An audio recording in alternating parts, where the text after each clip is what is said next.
Ngayon guys, nakita nyo na yung loob ng Louis Vuitton. Sobrang ganda ang loob at ganon yung level up nila to, alam mo yon, sobrang hirap hanggang sa naging successful yung Louis Vuitton. Alam mo ba, ang Louis Vuitton, bigyan lang kita ng kwento, ang Louis Vuitton, kung bakit tinawag siyang luxury na bag or mga sapatos o damit, kasi yung mga items nila, hindi ganun kadami. Kumbaga, pag bumili ka, isang items lang siya.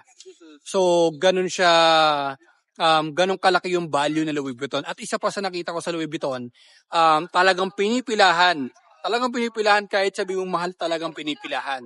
So, ang tao hindi nakatingin sa price, nakatingin sa value ng gamit. So, kung ikaw, papasok ka sa negosyo o kung magne-negosyo ka, wag mong titignan yung price, tignan mo yung value at yung may tutulong sa'yo ng negosyo. Ganun dapat mag-isip pag magne-negosyo ka.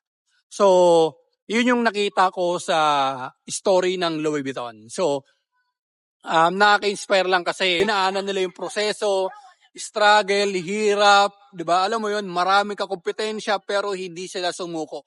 Hanggang sa, alam mo yun, naging successful sa buong mundo ang Louis Vuitton.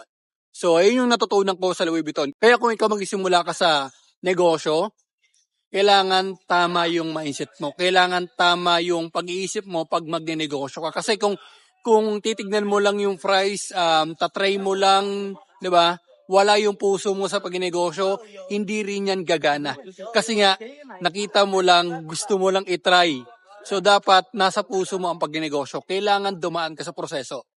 Sana nakita mo tong video na to at marami kang natutunan sa story ng Louis Vuitton.